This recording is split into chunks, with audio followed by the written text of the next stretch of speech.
Welcome to my Sacred Revenge channel, where betrayal isn't just exposed, it's answered. The words hit me like a physical blow. You're a burden. I sold your father's company. My son Brendan stood before me, his eyes devoid of warmth, a chilling smirk playing on his lips. Good luck paying rent, he added, a cruel afterthought. I simply smiled, a quiet, knowing smile that belied the tremor in my soul, and replied, all right, good luck. Before I begin telling you my story, let me know in the comments where you're listening from, and if you'd like to share your own story, feel free to write to us. I was meticulously arranging fresh lilies in the crystal vase, their delicate scent filling the grand foyer, when I heard the familiar rumble of Brendan's luxury sedan pulling into the driveway. The deep growl of his high-end vehicle's engine always sent a shiver down my spine these days, a knot of apprehension tightening in my stomach. He rarely visited unless he needed something, and it had been a disquieting 3 months since our last strained conversation. Through the ornate window, I watched him emerge from the driver's side, adjusting the immaculate, expensive fabric of his suit jacket. Serafina, his wife, followed closely, the sharp click of her heels echoing on the pavement as she smoothed her perfectly coiffed blonde hair. Even from this distance, I could discern the rigid set of her jaw, a clear signal of her unwavering determination. Whatever agenda they harbored, it was unmistakably hers to orchestrate. The doorbell chimed twice, a sharp, impatient sound that grated on my nerves. I carefully set down the vase, its delicate balance mirroring my own, and slowly made my way to the massive oak front door. My heart, an old, weary soldier, was already bracing itself for the inevitable wave of disappointment. When I finally opened it, Brendan barely spared me a glance. "Mother," he stated curtly, stepping inside without so much as a perfunctory invitation. "We need to talk." Serafina swept past me, her heavy, cloying perfume almost suffocating in the narrow entryway. She clutched a sleek leather briefcase, holding it like a shield or a weapon. "Hello, Eleanor," she chirped, that saccharine sweetness in her voice, which always made my skin crawl. I led them into the living room, the very same room where Brendan had taken his first wobbly steps 35 years prior. Now, he stood in its center like an unwelcome stranger, his arms tightly crossed, his gaze deliberately avoiding mine. "Can I offer you some coffee?" "I just brewed a fresh pot," I offered, my voice attempting a semblance of normalcy, a desperate plea for civility.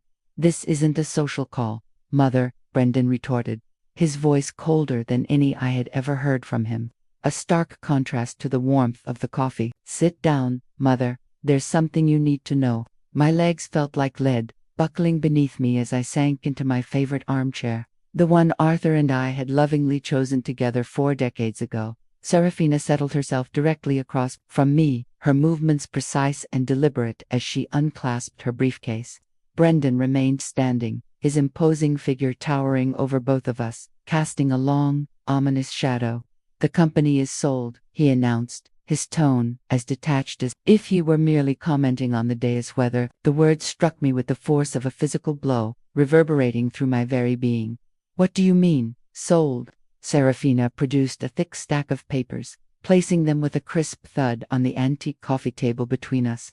"The sale was finalized yesterday morning," she stated, her voice devoid of emotion, purely businesslike. "Brendan has been handling all the necessary paperwork for months." I stared at the voluminous documents, my vision blurring slightly, the familiar outlines of the legal text losing their sharpness. The company Arthur and I had painstakingly built from nothing, the very foundation that had provided for our family for decades, was inexplicably gone.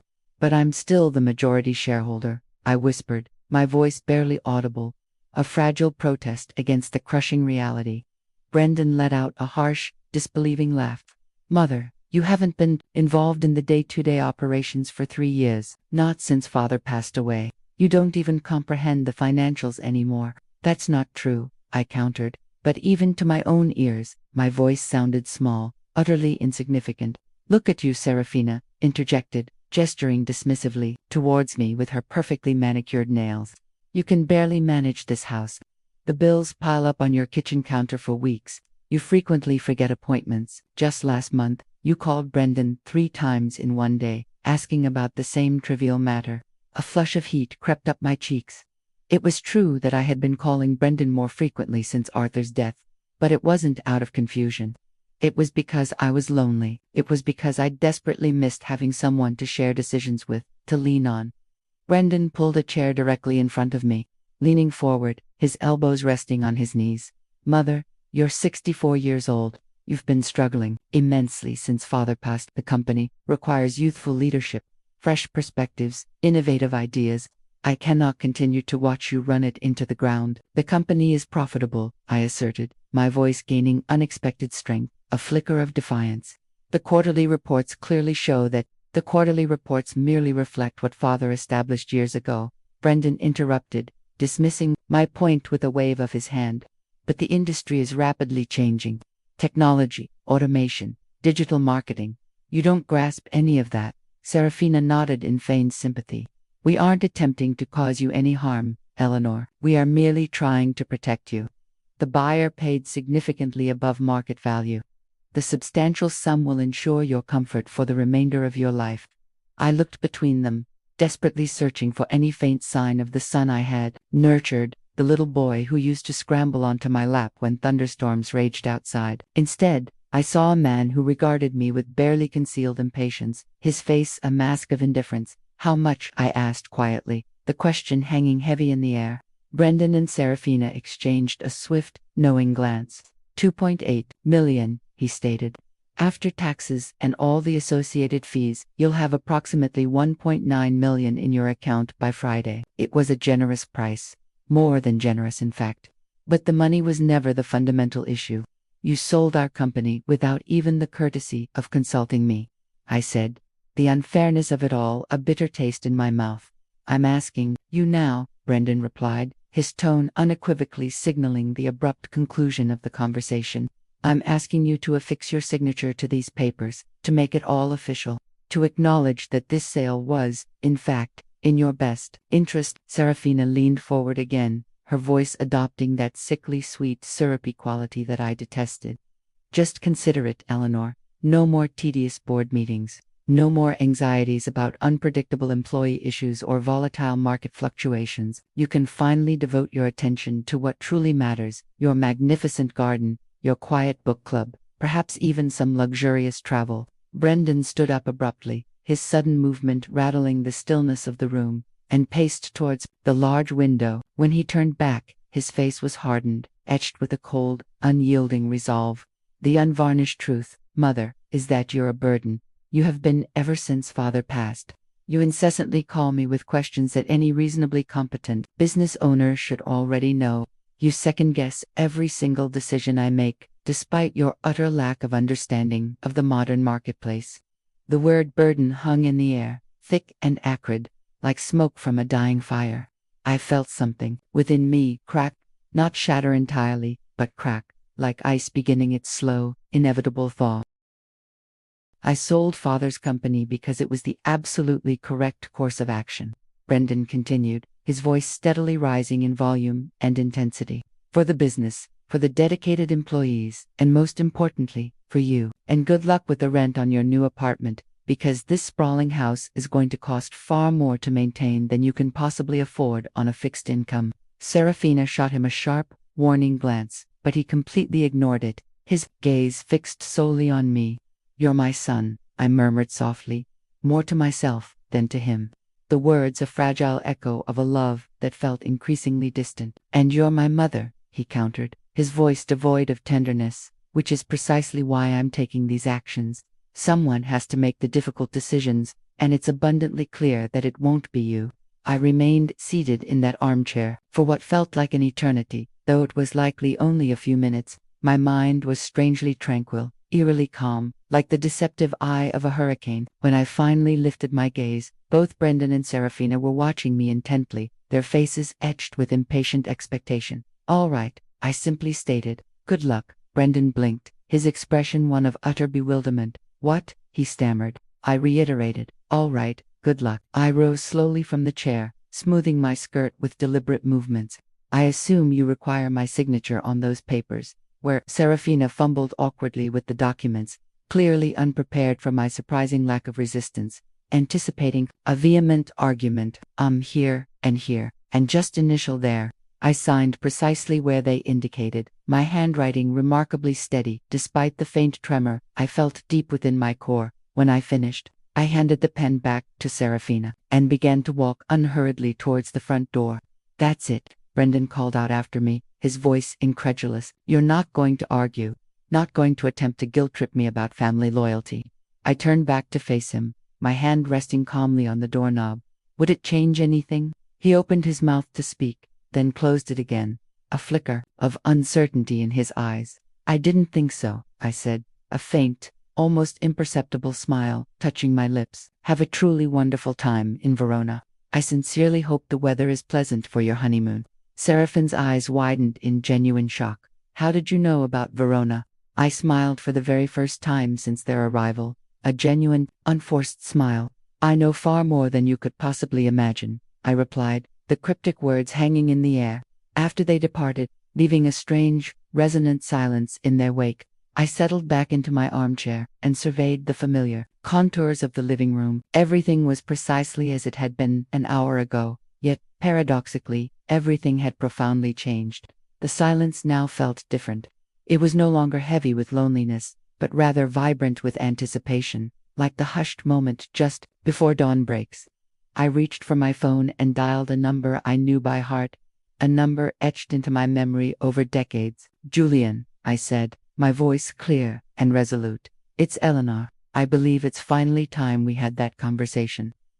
Julian arrived within the hour, carrying the same worn, leather satchel he had been using since I first met him 25 years ago. My longtime attorney, and more significantly, my steadfast friend, looked exactly as I had anticipated, concerned, yet utterly unsurprised. "I take it Brendan went through with it?" he inquired, settling into Arthur's old chair without any undue ceremony. "Every single word, precisely as we predicted." I poured him coffee from the pot I had brewed earlier, my hands now remarkably steadier than they had been in months. "He called me a burden, Julian." His exact words. Julian shook his head slowly, his gray eyebrows knitting together in a frown of concern. "I'm truly sorry, Eleanor.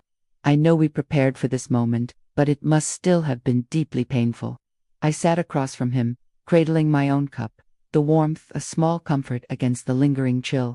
"The hurt stopped surprising me years ago. What truly surprises me is how utterly predictable he has become." "Shall we review the timeline?" Julian asked, pulling a thick, meticulously organized folder from his satchel. I nodded, even though I knew every minute detail by heart. We had been meticulously planning this for 3 long years, ever since Arthur's funeral, when Brendan had first pulled me aside and casually suggested I might want to simplify my business responsibilities. "It all commenced in 1983, I began, my voice adopting the familiar cadence of a story I had recounted countless times before. "Arthur and I were both 25, fresh out of college, and utterly penniless. I possessed a business degree and a mind brimming with innovative ideas. He, on the other hand, had an undeniable charisma and an uncanny ability to charm potential investors." Julian offered a faint smile. "Ah, the classic combination, with everyone undoubtedly assuming Arthur was the true brains of the operation." I set down my coffee cup with a soft, resonant clink. The initial bank loans were approved, solely because of his charm. The crucial early partnerships materialized because men in the 80s were simply more comfortable conducting business with other men. So, we shrewdly played the game. I walked to the magnificent mahogany desk nestled in the corner of the room, pulling out a framed photograph from the bottom drawer. It depicted Arthur and me at the jubilant ribbon-cutting ceremony for our very first office building. He stood proudly, holding the oversized scissors, beaming directly at the camera. I stood slightly behind him, my hand resting gently on his shoulder, a polite smile gracing my lips, but my eyes, ever watchful, were subtly scanning the surrounding crowd. "I was always watching," I murmured, more to myself than to Julian, the weight of years of silent observation settling upon me. While Arthur effortlessly worked the room, I was diligently calculating who wielded genuine influence, who was merely spouting empty boasts, and which deals would actually come to fruition. "And the company structure?" Julian prompted, his gaze fixed on me. Officially, Arthur held 60% ownership, and I held 40%. However, the true power resided within the intricate web of subsidiary companies, the carefully constructed holding trusts, and the invaluable intellectual property rights. All these crucial elements were meticulously set up and managed by me, while Arthur concentrated solely on the public-facing facade of the business. I opened another drawer, this one overflowing with documents that Brendan had never, not once, laid eyes upon. When Brendan first joined the company 8 years ago, Arthur was already exhibiting the early warning signs of his heart condition. I explained, the memory a bittersweet ache. We recognized that we urgently needed to establish a comprehensive plan for succession. Julian retrieved his reading glasses, placing them carefully on his nose. That's when you shrewdly established the Aegis Trust. Exactly. I felt a familiar surge of satisfaction as I recalled the meticulous precision with which we had constructed it. 70% of the company's true value, the invaluable patents, the sprawling international contracts, the substantial commercial real estate holdings, everything was systematically transferred to a trust, with me designated as its sole beneficiary. The remaining 30%, which encompassed the daily operations and the recognizable company name, remained within the traditional corporate structure. And Brendan was completely oblivious to all of this. Julian asked, a hint of incredulity in his voice. I laughed, but there was no genuine humor in the sound, only a profound weariness. Brendan only knew what he wanted to know. He was so intensely eager to prove himself, to demonstrate that he could manage things far better than his supposedly old-fashioned parents. He never bothered to ask the truly pertinent questions. The afternoon sun now streamed through the large windows, illuminating countless dust motes dancing in the air like tiny, shimmering secrets. I vividly remembered another afternoon, almost precisely a year prior, when I had inadvertently overheard Brendan on the phone in Arthur's old office. He was talking to Serafina. I recounted, the memory still remarkably sharp and painful. She was inquiring about the company's various assets, specifically whether I possessed any genuine control over the finances. Brendan had laughed dismissively, stating that I was merely a figurehead, that I had never truly comprehended the intricate business side of things. Julian made a concise note on his legal pad. Anyway, that's when you made the decision to accelerate the timeline. That's precisely when I realized my son had never genuinely known me at all. I affirmed, the words laced with a quiet sorrow. I returned to my armchair, feeling the oppressive weight of decades of unspoken truths settling heavily around me. For 35 years, I have willingly been the woman behind the curtain. I allowed Arthur to take all the credit for my innovative ideas. I let Brendan delude himself into believing I was merely his scatterbrained mother, a woman in dire need of protection. Why? Julian asked gently, a question he had posed numerous times throughout the years. Because I genuinely believed it was what they needed from me, I replied, my finger tracing the smooth rim of my coffee cup. Arthur needed to feel as though all the success was unequivocally his. His fragile pride absolutely demanded it. And Brendan needed to believe he was valiantly rescuing me from my own perceived incompetence. It gave him a sense of purpose, a vital role. But Arthur knew the truth, didn't he? Julian prompted. Arthur knew. My voice softened, especially towards the end, a tender remembrance. The night before he passed away, he made me extract a solemn promise. He said, don't ever let Brendan take advantage of your boundless kindness the way I, regrettably, sometimes did. Make absolutely certain he learns what you're truly worth. Julian leaned back in his chair, studying me with the perceptive gaze of someone who had known me long enough to effortlessly read between the lines, to discern the unspoken depths beneath the surface. And now, Julian continued, now Brendan has sold what he mistakenly believes is our entire company for a mere $2.8 million. I smiled, and this time, there was indeed a distinct, ironic humor in the sound. What he remains blissfully unaware of is that he only sold approximately 30% of the actual value, merely the shell. One might say, the Aegis Trust holdings, as of yesterday's meticulous valuation, are worth approximately $9.2 million. I pulled out a crisp financial statement from the desk drawer, presenting it to him. The patents alone are valued at $4 million. The commercial properties we own in Bridgewater and Sunstone are worth an additional $3.5 million. The international distribution rights account for the remainder of the total. Julian let out a low whistle, his eyes widening. And Brendan has no earthly idea. Brendan has spent the last 3 years incessantly telling me I don't comprehend modern business practices. He's probably right, I conceded, a hint of mock humility in my tone. I genuinely don't understand why anyone would sell a consistently profitable company without conducting thorough due diligence on its actual, underlying assets. I stood and walked to the window, gazing out at the flourishing garden Arthur and I had planted together so many years ago. Do you recall what Brendan said to me last Christmas? He claimed I was perpetually living in the past, that I urgently needed to accept that the business world had evolved far beyond anything a woman of my generation could possibly grasp. What did you tell him? Julian inquired, intrigued. Told him he was probably right, I responded, turning back to him, a mischievous glint in my eyes. And then I finalized 3 significant new international deals and increased our patent portfolio by a remarkable 40%. Julian closed his folder with a decisive snap and leaned forward, his expression earnest. So, what transpires next? Now, we patiently await Brendan and Seraphine's arrival in Verona, I declared, a sense of controlled anticipation filling my voice. They're currently residing in the presidential suite at the Grand Imperial Hotel.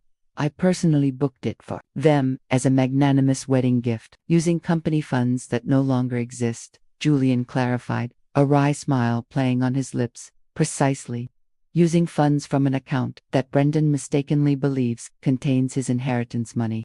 I felt a small, triumphant flutter of anticipation in my chest, the account that will display a jarring zero balance when they attempt to access it tomorrow morning. And the 53 calls? Julian queried, a chuckle escaping him. I laughed, the sound echoing lightly in the quiet room. That's merely an initial estimate. Knowing Brendan, it might very well be far more.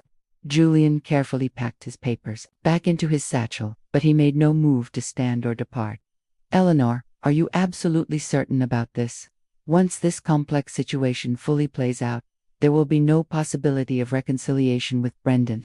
I considered his poignant question, truly pondered its profound implications. Was I truly certain? Was I genuinely prepared to irrevocably lose my son in order to impart this painful, yet necessary, lesson about my true worth? Julian, I finally stated, my voice firm and unwavering, I lost my son the very day he decided I was a burden. Everything that transpires from this point onward is simply me reclaiming my dignity, piece by hard-won piece.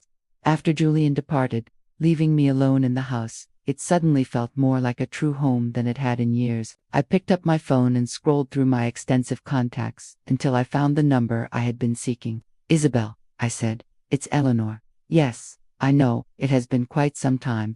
Listen, I have a rather intriguing proposition for you.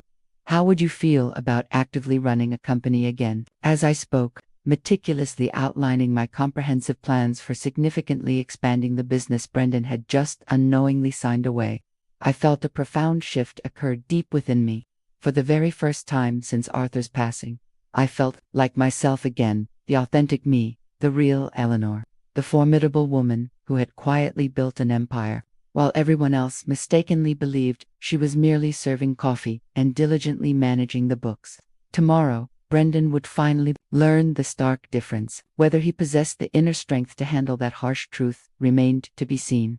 The first call arrived, precisely at 9:47 a.m. Verona time, which, for me, sitting wide awake in my tranquil kitchen with a steaming cup of chamomile tea, was a leisurely 2:47 a.m. I had been meticulously counting down the hours, knowing with absolute certainty that Brendan and Serafina would attempt to access their funds first thing in the morning. After their arrival, I let the phone ring, the insistent vibration a subtle drumbeat of anticipation. The second call came 3 minutes later, then another, a rapid succession of urgent pleas. By the 5th call, my phone was vibrating so aggressively on the kitchen table that it nearly toppled onto the tiled floor. I picked it up on the 6th ring.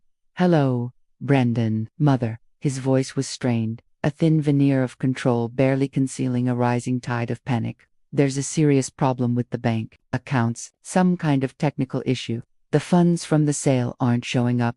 I took a slow, deliberate sip of my tea. That's peculiar. Have you contacted the bank? Of course I contacted the bank. The fragile veneer of control was already cracking, revealing the raw panic beneath. They informed me the account was closed yesterday afternoon. Closed, Mother? How does an account just spontaneously close itself? I wouldn't know, dear. Banking isn't truly my area of expertise, as you've so frequently reminded me. There was a pregnant pause, and I could distinctly hear Seraphine's voice in the background, sharp and demanding, cutting through the silence. Brendan muffled the phone, but her words were still perfectly discernible. Tell her to fix it now. Brendan's voice returned, more controlled, but with an unfamiliar, sharp edge I had never before heard. Mother, I need you to call Julian. There's clearly been some kind of egregious mistake with the paperwork. The sale money should have been deposited yesterday. I'll call him in the morning, I said pleasantly, my tone utterly unruffled. It's almost 3 o'clock in the morning here, Brendan. I'm quite certain whatever it is can wait until regular business hours. No, it absolutely cannot wait. His control snapped completely, unraveling like a frayed thread. We're in Verona, Mother. We have reservations, elaborate plans. I paid for a luxurious suite at one of the most expensive hotels in Europe. Our cards aren't even working.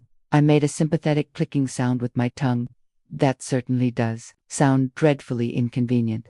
I do hope you remembered to bring some emergency cash. The line went eerily quiet, save for the increasingly ragged sound of Brendan's frantic breathing.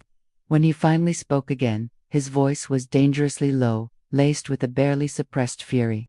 Mother, I am going to ask you this once more, and I need you to listen with extreme care. Call Julian right now and ascertain where our money is. Our money? I repeated the phrase slowly, deliberately tasting each word, savoring its ironic flavor. I wasn't aware that you and I shared any joint accounts, Brendan. The money from the sale. My inheritance? The 2.8 million that should be in my account right now. I set down my teacup with meticulous care, the soft clink echoing in the quiet kitchen. Oh, that money. Yes, I know precisely where that is. Thank goodness, I heard him exhale, a rush of audible relief. So, call Julian, and it's in my account, I stated simply, cutting him off. The ensuing silence was so profound, so utterly complete, that for a fleeting moment, I genuinely wondered if the call had abruptly dropped. Then Brendan's voice returned, barely above a bewildered whisper. What did you just say? I said the money is in my account, where it has always been, and where it will firmly remain, I clarified, my voice unwavering. The explosion on the other end of the line was immediate and volcanic. What the hell are you talking about? I sold the company. I possess all the paperwork. You signed it yourself. Yes, you certainly did sell the company. And yes, I absolutely did sign the papers. You sold 30% of Phoenix Enterprises for $2.8 million. Quite a respectable price for what you actually owned, all things considered. I could distinctly hear Serafina now, her voice drawing closer to the phone, laced with an escalating panic. What is she saying? Brendan, what is she talking about? Mother. Brendan's voice was now trembling, whether from incandescent rage or pure, unadulterated fear, I could not discern. Stop playing these ridiculous games. You cannot do this. The company was Father's. It's mine now. The company name was your father's, yes, and the daily operations, the employee payroll, the office lease in downtown Silverwood, all of that was unequivocally yours to sell. And you did. Congratulations. Then where? His voice abruptly cut off, and I knew, with a certainty that chilled me, that he was finally beginning to grasp the devastating truth. Where are the assets? I finished the sentence for him, my voice calm and deliberate. The patents, the international contracts, the commercial real estate, the manufacturing rights, those were never, dear, part of what you inherited. Those were always unequivocally mine. The phone clattered loudly, and I then heard Seraphine's voice, startlingly clear now, brimming with outrage. Give me that phone, Mrs. Holloway. This is Serafina. I believe there's been a profound misunderstanding. Hello, Serafina. How's the weather in Verona? I responded evenly. Never mind the weather. Brendan is asserting that you're laying claim to assets that rightfully belong to him. That's not legally possible. I've personally reviewed the incorporation papers. You've seen some incorporation papers, I corrected, a subtle emphasis on the crucial distinction. The ones Brendan wanted you to see. Tell me, did you happen to meticulously review the Aegis Trust documents, or the Sterling Holdings subsidiary, or perhaps the intellectual property assignments painstakingly filed with the state of Nevada? The ensuing silence told me everything I needed to know, a deafening confirmation of their ignorance. I didn't think so, I continued. my voice unwavering. You see, Serafina, when one dedicates 40 years to painstakingly building a flourishing business, one learns, quite intimately, how to meticulously protect one's own interests. You learn that sometimes the most valuable assets are the ones that are not ostentatiously displayed on the company letterhead. Brendan's voice came back onto the line, and now, undeniably, there was raw fear laced within it. Mother, you absolutely cannot do this. I'm your son. We're family. Yes, we are family, I affirmed, my tone laced with a bitter irony. Which is precisely why you felt perfectly comfortable calling me a burden and selling what you mistakenly believed was my life's work without even the slightest consultation. I stood up from the kitchen table and walked slowly to the window, watching the serene sunrise begin to paint the morning sky in gentle shades of pink and gold. Tell me, Brendan, did you genuinely believe I was so utterly senile that I wouldn't know exactly what you were meticulously planning? Planning? I wasn't planning anything. I was merely trying to help you. You were trying to help yourself to what you perceived as an easy inheritance. The crucial difference is that you were banking on me being the helpless old woman you've so conveniently convinced yourself I am. Serafina snatched the phone back, her voice now shrill with barely contained fury. This is elder abuse. We're going to sue you for everything you possessed. I laughed then, a genuine sound of pure amusement, entirely unforced. With what money, dear, and which lawyers? The ones you haven't yet paid because you're currently stranded in a hotel lobby in Verona without access to any funds. We'll figure it out, Brendan declared, his voice back on the line, strained but defiant. I'll contact everyone I know. I'll call Father's old business partners. They'll undoubtedly loan me the money to fight this. You mean the business partners whose contracts are now void because the company they partnered with no longer exists in any meaningful form? I inquired, my voice deceptively sweet. Or perhaps you refer to the ones who are currently negotiating lucrative new deals with Aegis Trust. The sound that emanated through the phone was a guttural mix of a growl and a stifled sob. You planned this, you planned all of this. I prepared for it, I corrected. A subtle but significant distinction. There's a vast difference. I had genuinely hoped you would prove me wrong. I had hoped you would demonstrate that you valued our relationship far more than you valued what you could take from me. I do value our relationship, Brendan insisted, his voice cracking. No, Brendan. You valued what you mistakenly thought our relationship could get you. There's a difference there, too. I could hear the bustling sounds of a hotel lobby in the background now. Voices speaking rapid Italian, and the unmistakable, cheerful ding of an elevator. They were clearly attempting to resolve their predicament in a very public setting, which could not have been pleasant for them. How long have you known? Brendan asked quietly, his voice defeated. Known what? I prompted. Known that I was going to sell the company. I considered lying, fabricating a story that I had only recently discovered his true intentions. But Brendan, despite everything, deserved the unvarnished truth, even if it was destined to inflict a searing pain. 3 years, I said simply, since the very week after your father's funeral, when you so subtly advised me that I should probably start thinking about simplifying my business responsibilities.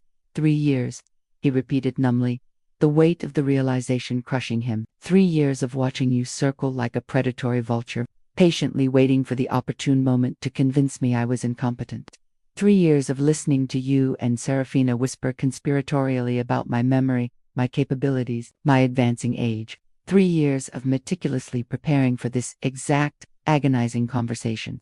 Seraphine's voice interjected, shrill now with abject panic. We cannot possibly remain here without money. Do you comprehend that? We are going to be forcibly evicted from this hotel. I'm sure you'll both figure something out, I said, my tone utterly devoid of sympathy. You're both so much more capable than I am. After all, surely a minor problem like being stranded in Europe without any funds is utterly insignificant for people with your purported business acumen. Mother, please. Brendan's voice broke on the word, a raw, desperate plea. I made a profound mistake. I see that clearly now. Just tell me what I must do to rectify this. For a fleeting moment, just a single, agonizing moment, I felt the old, familiar tug of maternal instinct, the overwhelming desire to rescue him, to magically make everything better, to be the benevolent mother who effortlessly solved all his problems. But then, the stark memory resurfaced, sitting in my living room yesterday, listening to him cruelly label me a burden. You can begin by figuring out how to return home from Verona without any assistance from me, I stated, my voice firm. Consider it a valuable learning experience in practical problem solving. You can't just abandon us here, he protested, his voice laced with indignation. I'm not abandoning you, Brendan. I'm simply allowing you to experience precisely what true independence feels like. Isn't that precisely what you desired? To be free of your burden of a mother. The phone went silent again, save for the faint, ragged sound of Brendan's strained breathing. When he finally spoke again, his voice was small, utterly defeated. What happens now? Now, you learn what I have always intimately known, I said, watching the glorious sunrise paint the world outside in vibrant shades of gold and amber. That family isn't just about blood, it's fundamentally about respect. And respect, Brendan, is not something you inherit or demand, it's something you painstakingly earn. I hung up the phone and deliberately turned off the ringer, according to my meticulous count. That had been call number 13. If my estimates were accurate, I had 40 more impatient calls to anticipate. I made myself a fresh cup of tea, the comforting warmth seeping into my hands, and settled back at the kitchen table with my tablet. I had emails to meticulously read, crucial business decisions to thoughtfully make, and an entire company to diligently run. The real company, the one that had never, not once, ceased to be unequivocally mine. Outside, the world was slowly awakening to the promise of a beautiful new day. By noon, my phone had recorded an astonishing 37 missed calls. I had reactivated the ringer around 10 o'clock that morning, curious to observe how the tone of Brendan's increasingly desperate messages would evolve as his precarious situation became more dire. I was not disappointed. The messages progressively shifted from initial confusion to raw anger, then to pathetic pleading, escalating to veiled threats, and finally reverting back to desperate pleading once more. Seraphine's voice made more frequent, shrill appearances as the morning wore on, her earlier pretense of politeness completely abandoned in favor of increasingly frantic and demanding outbursts. I was in my tranquil garden, meticulously pruning the vibrant roses Arthur had lovingly planted for our 20th anniversary, when call number 38 vibrated through my hand. This time, I answered on the very first ring. Good afternoon, Brendan, Mother. His voice was now utterly exhausted, stripped bare of all pretense. We urgently need to talk. Really talk. I'm listening. Not on the phone. Face to face, we're coming home. I paused my pruning, carefully considering this unexpected development. With what money? I distinctly recall you mentioning that your cards were no longer functioning. I contacted Uncle Wallace. He's wiring us money for the plane tickets. Arthur's brother Wallace, the one who had always harbored a thinly veiled jealousy of our resounding success. I could only vividly imagine the conversation Brendan must have had with him, likely portraying me as a vindictive, senile old woman who had ruthlessly stolen his rightful inheritance. That was remarkably resourceful of you, I remarked, a hint of admiration in my tone. We'll be back tomorrow evening. Will you be home? This is my home, Brendan. Where else would I possibly be? The line fell silent for a moment, a heavy pause pregnant with unspoken meaning. Mother, I need you to understand that I am going to vigorously fight this legally. I simply cannot allow you to destroy Father's legacy out of sheer spite. Arthur's legacy, I repeated slowly, letting the words hang in the air. Tell me, Brendan, what do you truly believe your father's legacy actually is? The company, the business he painstakingly built from nothing. We built from nothing, I corrected, a gentle but firm reminder, your father and I, together. But I entirely comprehend why you would conveniently forget that crucial detail. Fine, we built it. That does not alter the fact that you are actively destroying it now. I set down my pruning shears and carefully sat on the sturdy garden bench Arthur had lovingly built for me after my first cancer scare 10 years ago. I am not destroying anything, Brendan. I am protecting it. From whom? He challenged. From you. The brutal honesty of my response seemed to momentarily catch him entirely off guard. Several agonizing seconds elapsed before he finally responded. From me, Mother. I'm earnestly attempting to honor Father's memory. I'm trying to meticulously build upon what he created. What you are actually attempting to do is to cash out, as swiftly as humanly possible, so you and Serafina can luxuriate in a lifestyle you haven't earned, I stated, my voice calm, matter-of-fact, utterly devoid of emotion. The buyer you managed to locate, Atlas Conglomerate, they specialize in acquiring companies solely to strip them of their valuable assets and ruthlessly terminate their loyal employees. Did you know that, Brendan? Silence. I thought not. Did you also know that they fully intended to shutter our Silverwood office and relocate everything to Mexico within 6 months? Did you know that 43 dedicated families would have tragically lost their jobs by Christmas? That's not. I didn't. His voice trailed off, a hollow realization dawning. You didn't ask, Brendan. You saw a large number, a substantial sum of dollar signs, and you completely failed to inquire about what would inevitably happen to the devoted people your father and I spent 40 years painstakingly building relationships with. I could hear Serafina in the background, her voice urgent and agitated, but too distant to decipher her words clearly. The employees would have simply found other jobs, Brendan argued weakly, his voice lacking any conviction. Beatrice Albright has been our office manager for 18 years. She's 56 years old with only a high school education. When, precisely, do you imagine she would find another job that pays even remotely what we pay her? David Perez has been diligently with us since he was 22. His daughter just commenced college. How, exactly, do you envision him affording her tuition after being summarily laid off? Business isn't charity, Mother. Sometimes people get hurt. You are absolutely correct.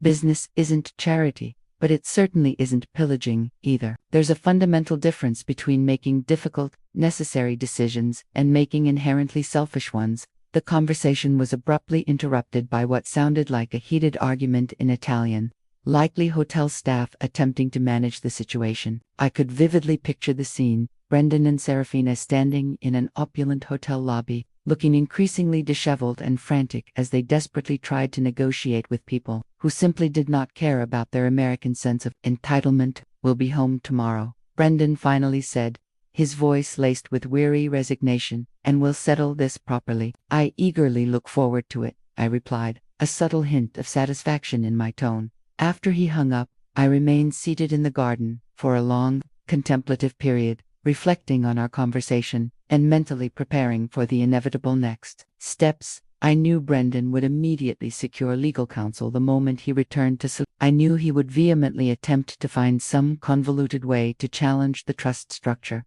to claim that I had cunningly manipulated Arthur or ruthlessly taken advantage of his declining health.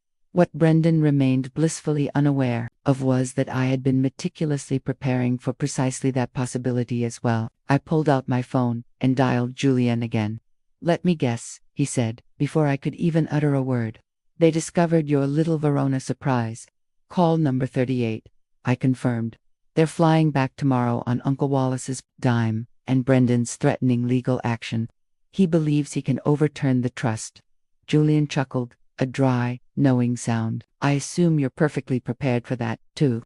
Retrieve the video files, I instructed.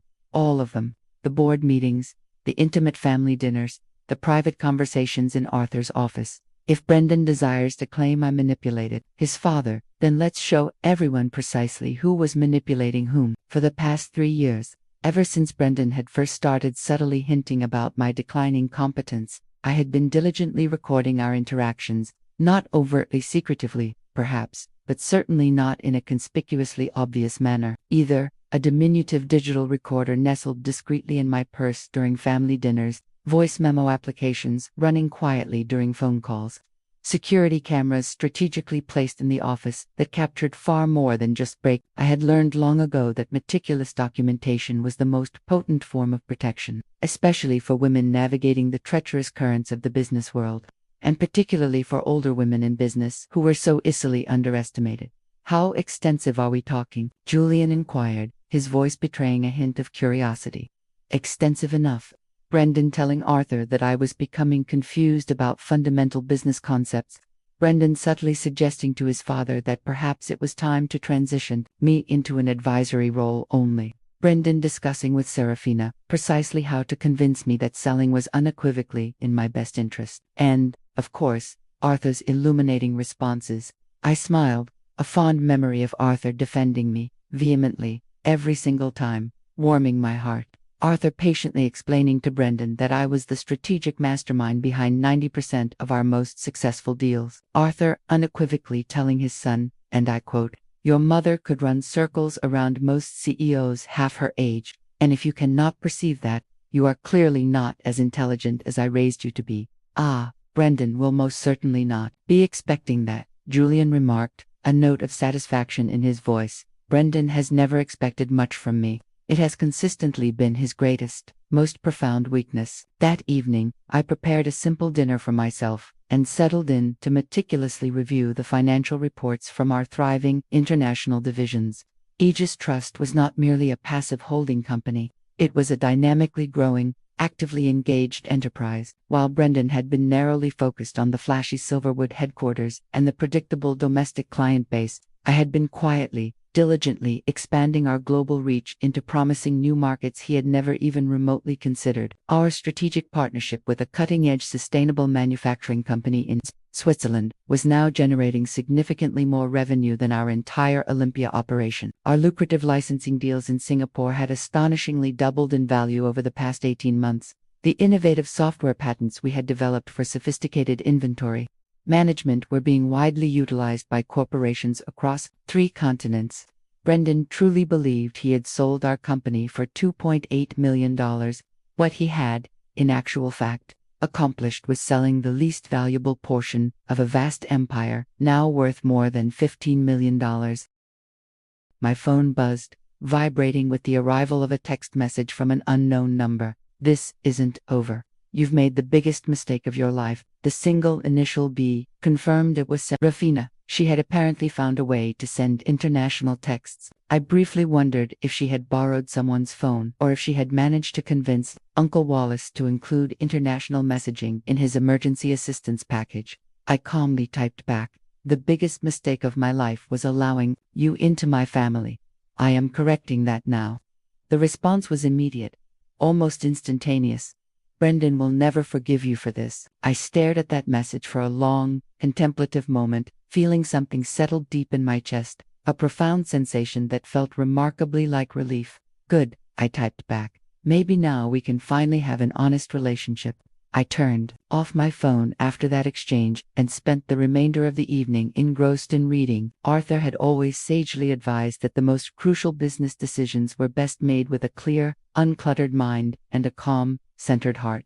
Tomorrow would undoubtedly usher in drama, furious accusations, and most likely, an army of lawyers. Tonight, I yearned to simply savor the profound peace of a house that finally felt unequivocally mine again. Around midnight, I walked slowly through the rooms Arthur and I had shared for so many precious years. The elegant living room where we had ambitiously planned our very first expansion.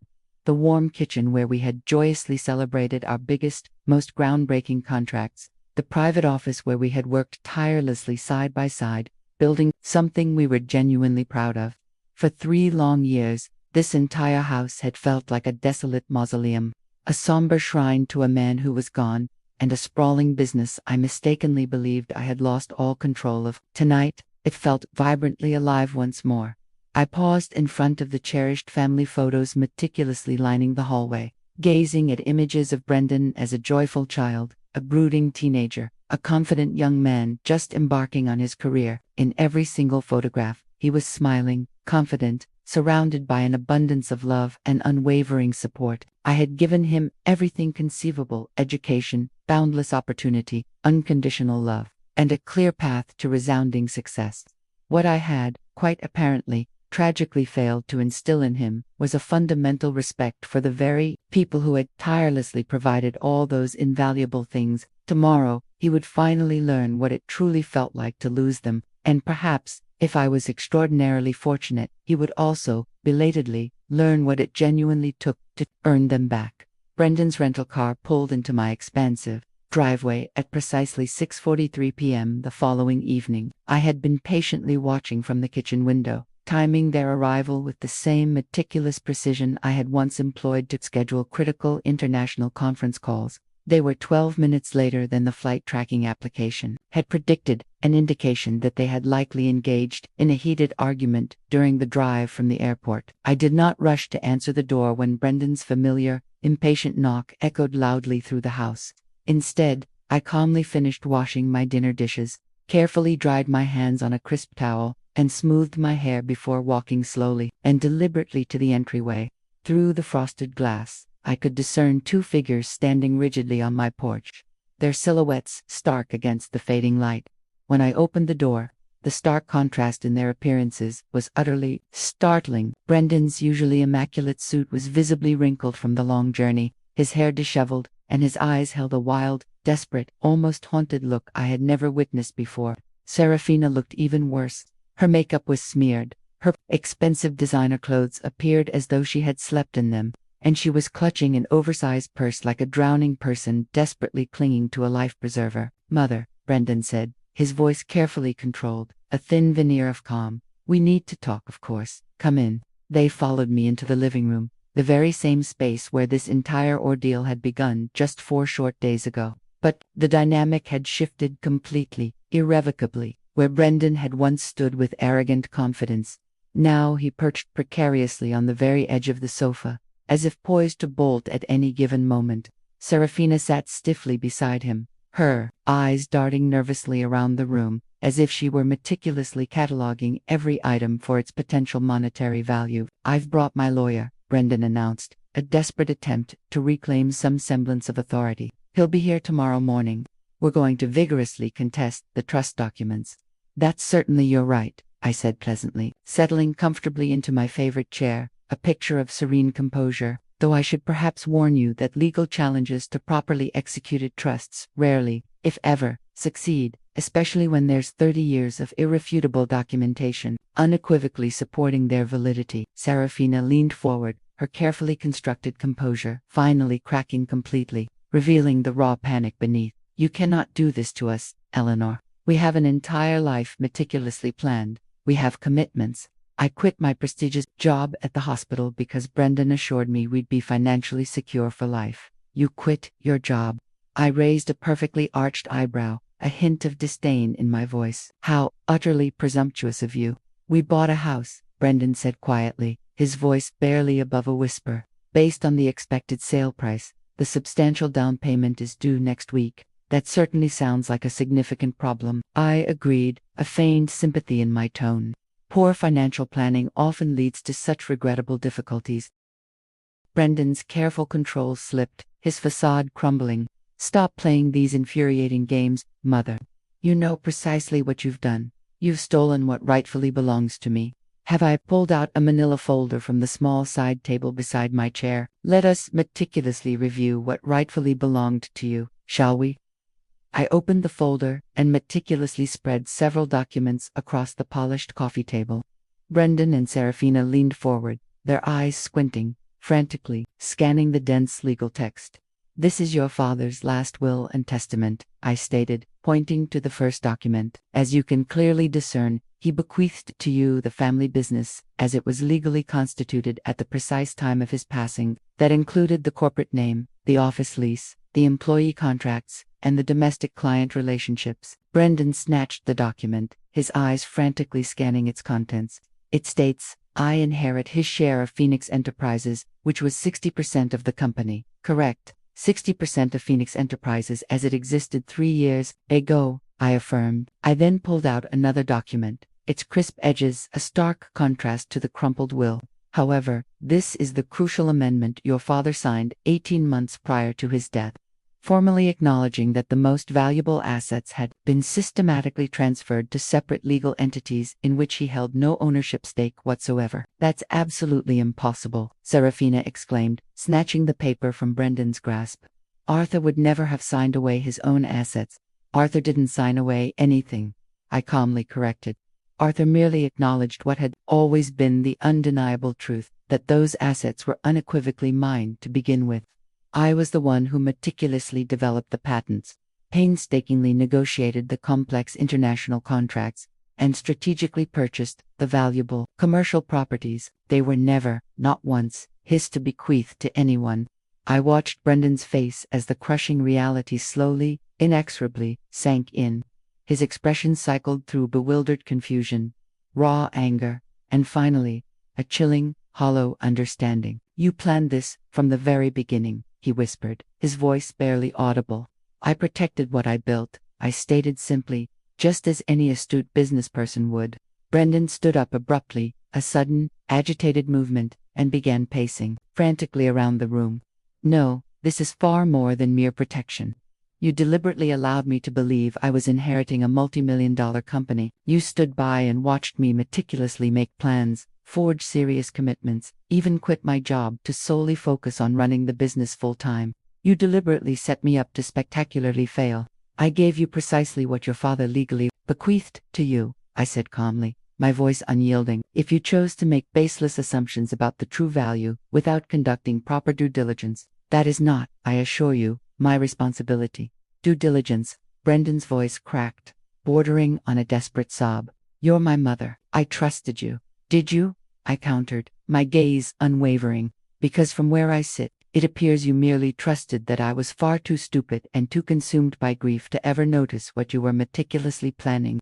I pulled out my phone and scrolled to a voice recording I had discreetly saved 8 months ago. Brendan's voice, tiny yet startlingly clear from the phone's small speaker, filled the room. Serafina, I'm telling you, she has no idea what she's sitting on. Mother thinks the company is worth maybe 3 million tops. She's always been clueless about the financials. Once I convince her to sell, we'll have enough to acquire that house in Westlake and still have millions left over. The old lady will be so pathetically grateful for our help, she'll probably even grant us power of attorney over her personal accounts. 2. The recording continued for another 30 seconds, detailing Brendan's dismissive laughter about how effortless it would be to manipulate his scattered mother into making decisions that would exclusively benefit him. Seraphine's face went stark white, drained of all color. Where did you obtain that?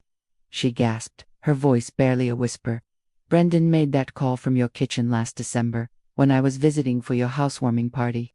You had stepped out briefly to retrieve some wine, and Brendan mistakenly thought I was in the bathroom. I was actually standing discreetly right around the corner, holding my phone. Brendan sank back onto the sofa, his head buried deep in his hands, his posture one of utter defeat. You've been recording us, he mumbled, a dawning horror in his voice. I've been protecting myself, I corrected, my voice firm. Something I learned to do during 40 long years of being consistently underestimated by men who mistakenly believed they were far smarter than me. I pulled out another phone, a different device, and played a second recording. This one was from Brendan's conversation with his father, Arthur, just 6 months before Arthur's passing. Father, I'm genuinely concerned about Mother. She seems rather confused about basic business concepts lately. Maybe it's time to begin gradually transitioning her into more of a purely advisory role. Allow me to handle the day-to-day operations before she makes a catastrophic mistake that costs us everything. Arthur's response on the recording was crystal clear, resonating with an undeniable authority. Son, your mother has forgotten more about business than you have even begun to learn yet. If you genuinely believe she's confused, then you are simply not paying sufficient attention. She has been effortlessly running circles around competitors half her age while you have been solely focused on trivial office politics. Brendan's voice on the recording became petulant, almost childlike. I just think fresh perspectives might be valuable. Some of her ideas seem pretty outdated. Arthur's hearty laugh was distinctly audible, even through the phone's small speaker. Brendan, your mother closed a $2 million international deal last week while you were incessantly complaining about the quality of the coffee in the break room. Perhaps worry less about her perspectives and considerably more about diligently developing your own.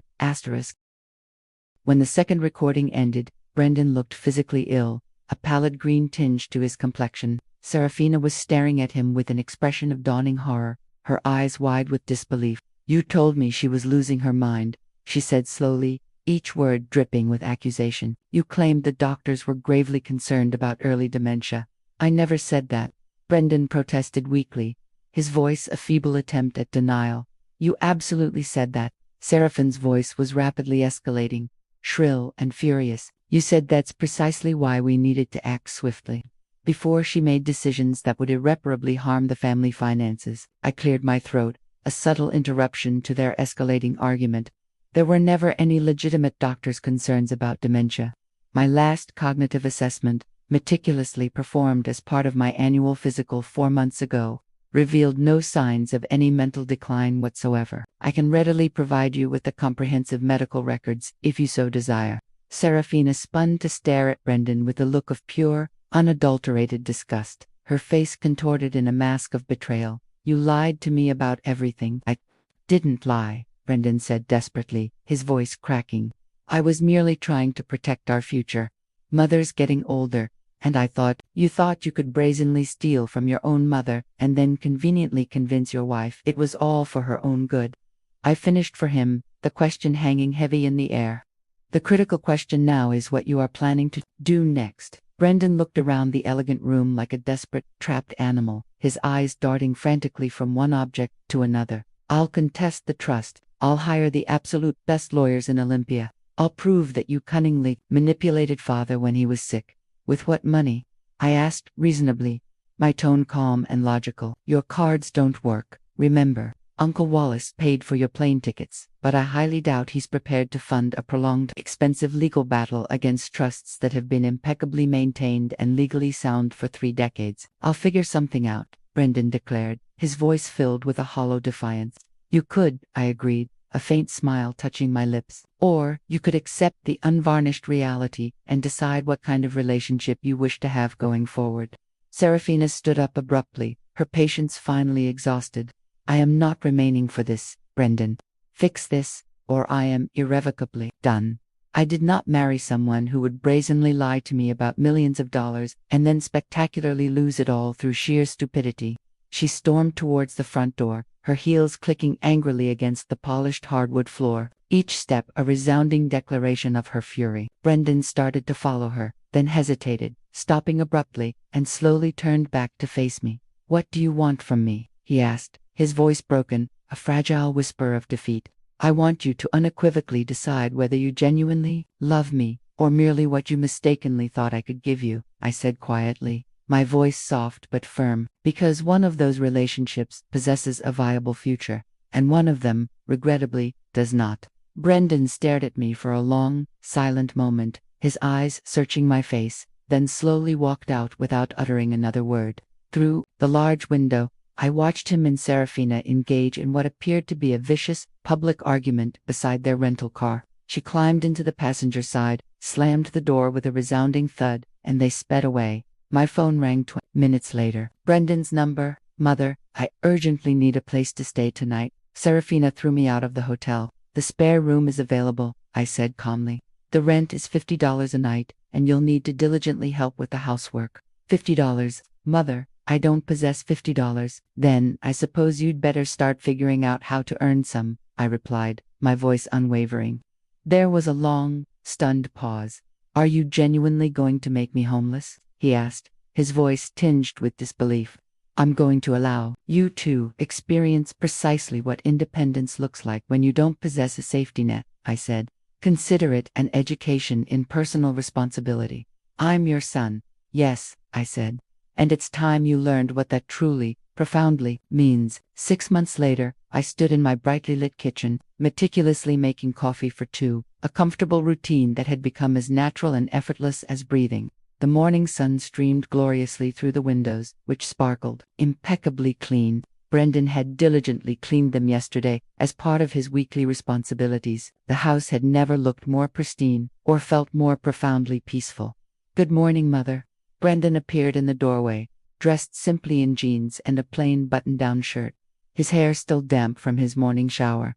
The expensive designer suits were long gone, sold months ago to help finance his basic necessities. Good morning. How did you sleep? Better than I have in years, actually. He moved to the cabinet and pulled out 2 mugs, a gesture that had become utterly automatic between us. I finished reviewing the quarterly reports last night.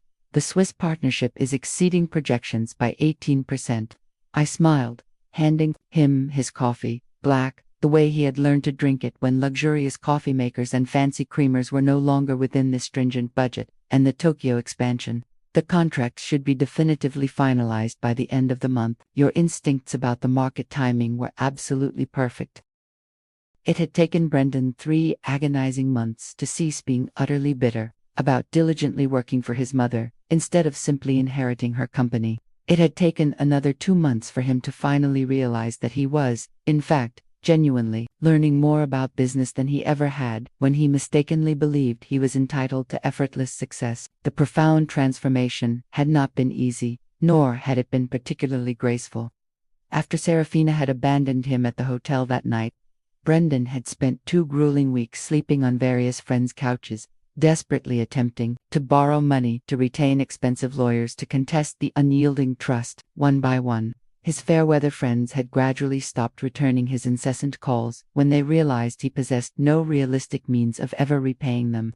Uncle Wallace had vehemently refused to fund a futile legal battle after Arthur's lawyer Julian unequivocally confirmed that the trust documents were absolutely watertight and unassailable.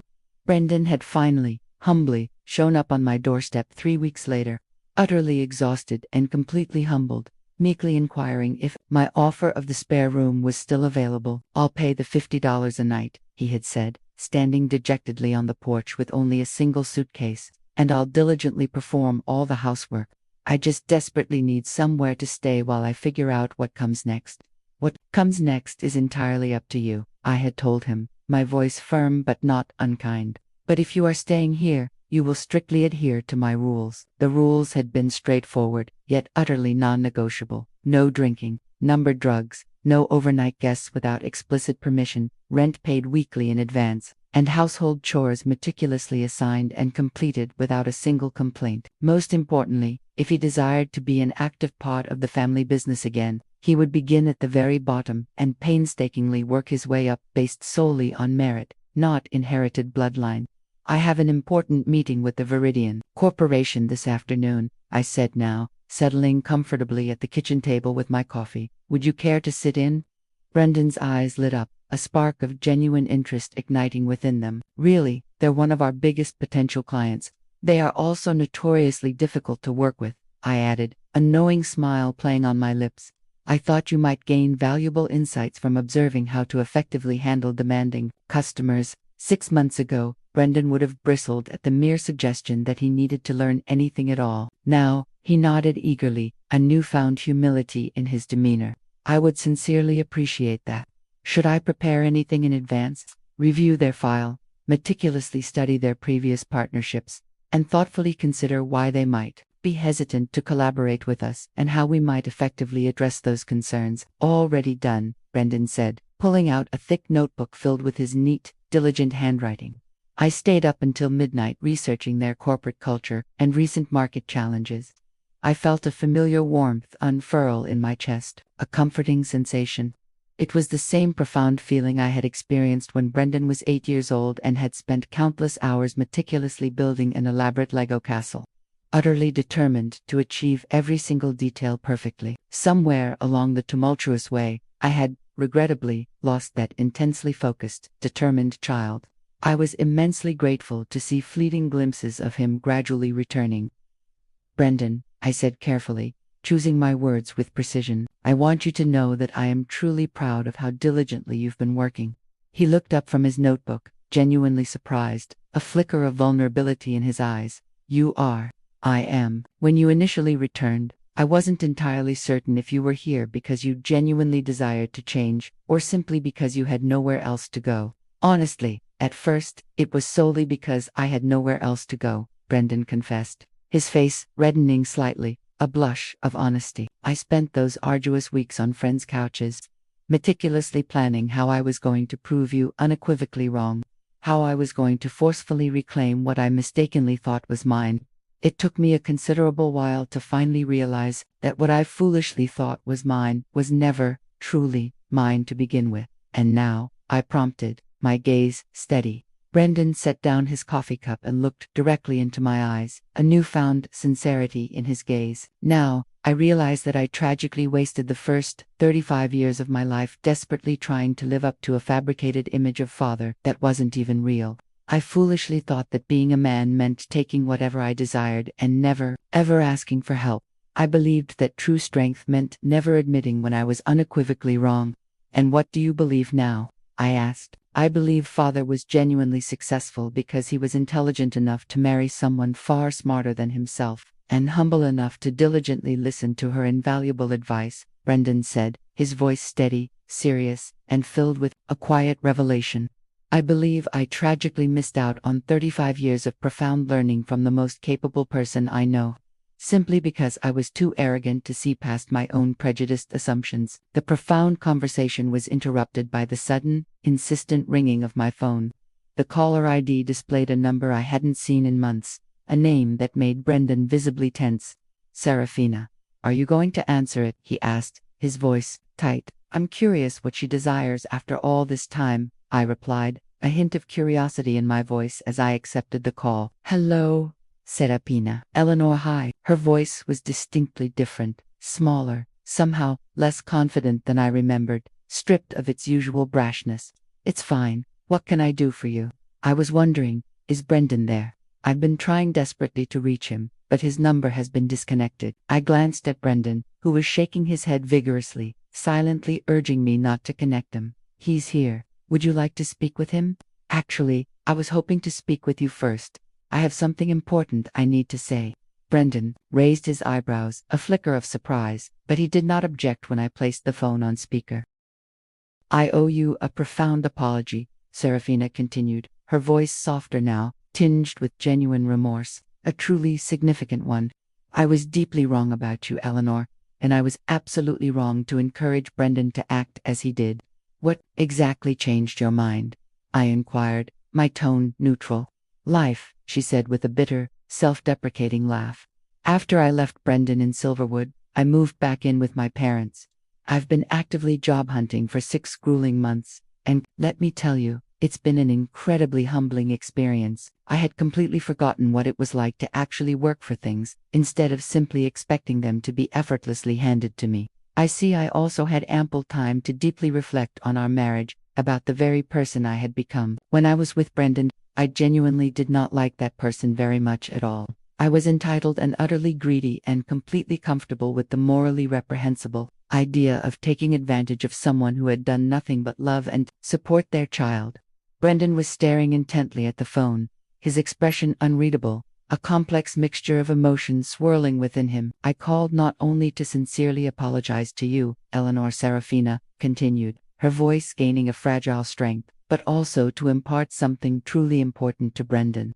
The divorce papers are being officially filed this week. I'm not asking for anything at all, except for my personal belongings. I genuinely do not deserve anything more than that. Serafina, Brendan said quietly, his voice a soft plea. You don't have to. Yes, I absolutely do. Brendan, you made mistakes, but I made them exponentially worse. I actively pushed you to perceive your mother as an obstacle, instead of a loyal ally. I convinced you that taking egregious advantage of her was somehow perfectly justified. I am profoundly ashamed of the person I was, and I am truly sorry. After she hung up, a profound silence descended upon the kitchen. Brendan and I sat in that quiet for several long minutes, the air thick with unspoken emotions. How do you feel? I asked him finally, breaking the quiet. Relieved, he said without hesitation, his voice sincere. Sad, but profoundly relieved. The person I was when I was married to Serafina wasn't someone I liked very much either. And now, I prompted again. Brendan looked around the modest kitchen, at the simple breakfast we had shared, at the honest, rewarding work patiently waiting for both of us. Now, I feel like maybe I'm finally becoming someone Father would have been truly proud of. Your father was always immensely proud of you, I said gently, a warmth spreading through me. He just wanted you to be profoundly proud of yourself, too. That afternoon's critical meeting with the Viridian Corporation went far better than I had dared to hope. Brendan asked incredibly intelligent questions, meticulously took detailed notes, and offered insightful perspectives that unmistakably demonstrated he had truly done his homework. When they inquired about our succession planning, I was able to confidently point to Brendan as our new Director of Operations, a prestigious title he had earned through 6 arduous months of 60-hour workweeks and flawless performance. After the clients departed, Brendan and I sat in the conference room, quietly reviewing the detailed notes. I think they're definitely going to sign, he said, meticulously organizing his papers. I think so too. That was truly excellent work today. Brendan smiled, a genuine, unburdened smile. But then his expression grew serious again, a thoughtful frown creasing his brow. Mother, can I ask you something? Of course. when you were meticulously setting up the trust structures, when you were diligently protecting the assets from me, did you truly know it would culminate like this? With me working for you, genuinely learning the business properly. I considered the profound question carefully, weighing my words.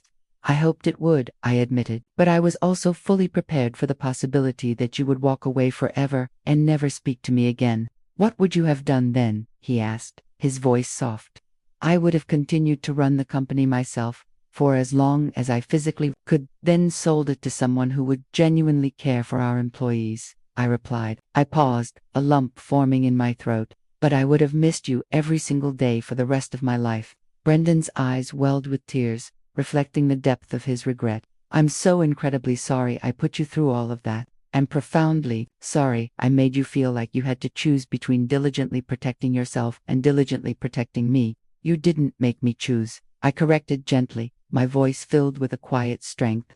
You made a choice about what kind of son you wanted to be, just ensured that choice had profound, real consequences. And if you had chosen differently, if you had relentlessly continued fighting me in court, then you would have learned that respect cannot be inherited or brazenly stolen.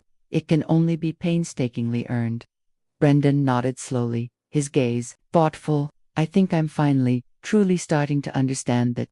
As we packed up to leave the office, Brendan turned to me one last time. Mother, thank you. For what? I asked, a gentle smile playing on my lips. For not giving up on me. For showing me who I could become, instead of just accepting who I was. I smiled, thinking about the long, arduous journey that had finally brought us to this poignant moment. That's simply what mothers do. Brendan, we love you enough to allow you to fail, and we love you enough to tirelessly help you succeed, even when your children call you a burden. He queried, a self-deprecating smile on his face. Especially then, I said, my voice filled with a profound understanding, because that's precisely when they need us the most.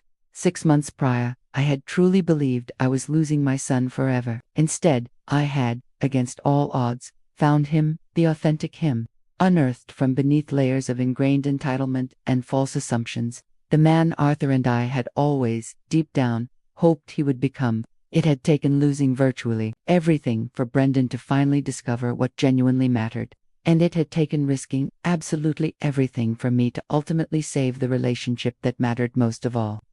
As we walked out of the office together, side by side, I realized that this was what true victory unequivocally looked like. Not merely the moment you definitively prove you're right, but the profound moment everyone involved finally, truly understands what was ultimately worth fighting for. This entire ordeal, painful as it was, taught me a fundamental truth. True strength isn't about control or dominance, but about resilience and integrity. It taught me that sometimes, the most loving thing you can do for someone, even your own child, is to allow them to face the consequences of their actions, to let them fall so they can learn to stand on their own. Family, I realized, is not an automatic right, it's a bond built on mutual respect and understanding. Lessons Brendan and I both had to relearn. It's a journey of continuous growth, and sometimes, the hardest lessons are the ones that lead to the most profound and beautiful transformations.